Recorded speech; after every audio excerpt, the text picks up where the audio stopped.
Picture this. You've just landed $10,000 sitting in your checking account. It's not rent money, it's not grocery money, it's not for anything urgent, it's spare cash. And right now you're standing in front of two doors. Behind the first door, you throw that money straight at your mortgage. You kill the debt. You feel the weight lift right off your chest. Behind the second door, you open your TFSA, you buy the market, and you let it ride. Both feel like the smart, responsible, grown-up move. But here's the uncomfortable truth. One of these doors leaves you meaningfully wealthier by the time we hit 2046. And most Canadians pick with their gut instead of the math. So let's actually run the numbers side by side and settle this. Start with the mortgage, because it's the option almost everyone underestimates. When you pay down your mortgage, you are earning a guaranteed return. Not hopefully. Not on average. Not a past performance is not indicative of future results. Guaranteed. Every single dollar you throw at the principal is a dollar that permanently stops charging you interest at your mortgage rate. So if your rate is 5.5%, then paying that mortgage down is a locked-in, risk-free 5.5% return on your money. There is no other place in the entire economy where you can find a risk-free 5.5% right now. And here's the part that almost nobody talks about. That return is completely tax-free. Sit with that for a second. When you earn 5.5% inside a taxable investment, the CRA shows up with its hand out and takes a slice. But when you save 5.5% in interest, you haven't earned any income at all. There is nothing to report, nothing to declare, nothing for the taxman to touch. You simply, quietly, stopped losing money. And the CRA cannot tax a cost that you avoided. Now let's make that concrete, because this is where it gets spicy. Say you're a typical Canadian, sitting in a 40% marginal tax bracket. Combine your federal and your provincial rates, and that's roughly where a lot of solid middle-income earners land across the country. To actually keep 5.5% in your own pocket after tax, an investment would have to earn a whole lot more than 5.5% because the CRA is skimming 40% right off the top of your gains. So run the number. You take 5.5% and you divide it by 1 minus your 40% tax rate. That works out to just over 9%, roughly 9.2% to be exact. Let that sink in. For someone in that bracket, paying down a 5.5% mortgage is the mathematical equivalent of finding a taxable investment that reliably pays over 9% every single year, with zero risk and zero volatility. Try finding a guaranteed 9% on the TSX. You can't. It simply does not exist. So the mortgage looks completely unbeatable, right? Not so fast. Let's open that second door. Broad market ETFs, funds like VGRO or XEQT, do something the mortgage can never do. In a single ticker, they own thousands of companies spread across the entire globe for a management fee that's basically a rounding error. You're not betting on one hot stock. You're not gambling. You are buying the whole market all at once. And historically, the whole market grinds relentlessly higher over the span of decades. And in Canada, we've been handed the perfect container to hold it in, the TFSA. Inside a tax-free savings account, every dollar of growth, every dividend, every capital gain is completely and permanently shielded from the CRA. For 2026, your new contribution room is $7,000. And if you've never opened one and you were eligible right from the start, you could be sitting on up to $109,000 of total room. That is an enormous tax-free greenhouse for your money to compound inside of, untouched. And unlike the RRSP, which only defers your tax until you pull the money out in retirement, the TFSA is tax-free, coming and going. What grows in there is yours, forever. But here's the catch. And honestly, this is the whole ballgame. The mortgage hands you a clean 5.5%. It's boring. It's predictable. It shows up every single year, like clockwork, rain or shine. The stock market hands you a messy 10%.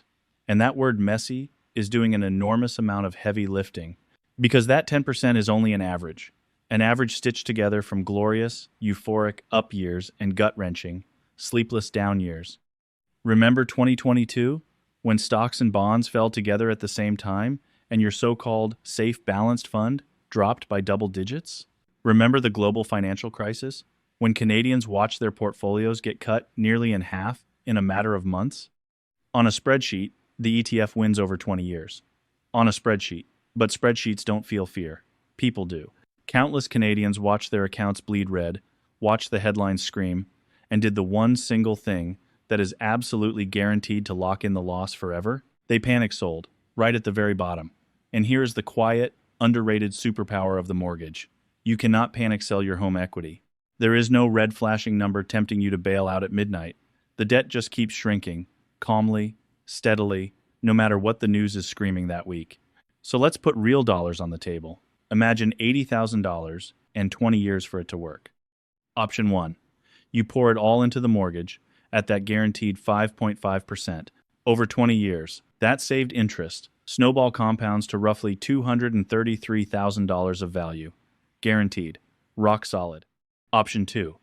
You put that exact same $80,000 into diversified ETFs instead. And even if we stay conservative, even if we assume just around 7% a year after fees, which is well below that flashy headline 10, it grows to about $310,000.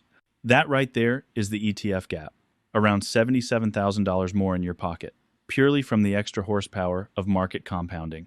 And here's the kicker. The further out in time you go, the wider that gap yawns open. Because compounding is exponential. It does its heaviest, most dramatic lifting in the final few years. But, and this is the giant, flashing asterisk on the whole thing, that gap only exists if you stay the course.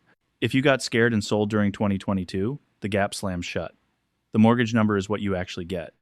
The ETF number is only what you might get if your hands stay completely off the sell button for 2 straight decades.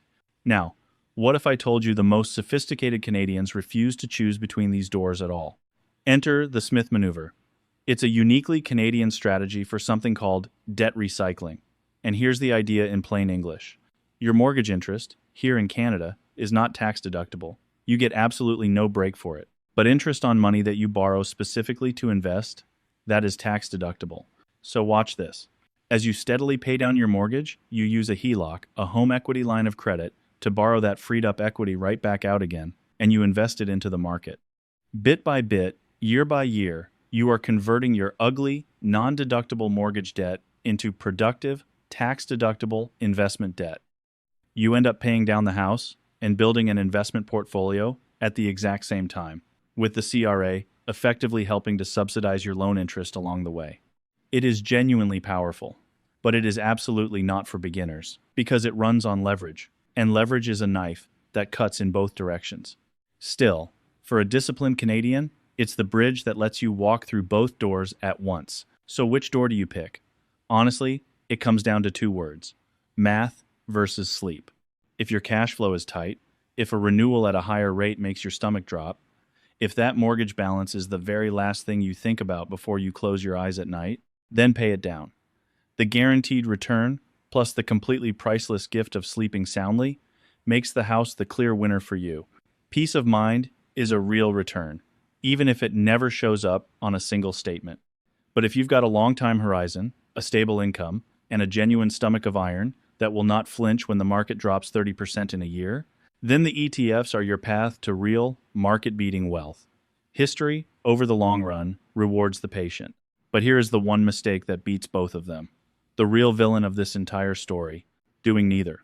Leaving that $80,000 just sitting there, parked in a plain vanilla savings account, say, over at Loblaw's own PC Financial, earning a limp sleepy 2%, while your mortgage is quietly charging you 5.5. Think hard about what that actually means. You are paying 5.5% to borrow and earning 2% to save at the exact same moment. You are guaranteed to lose the difference between those two numbers every single year, automatically. That isn't being cautious. That is a slow, silent financial bleed. So pay down the debt or buy the market. Make a choice. Just please, whatever you do, don't do nothing.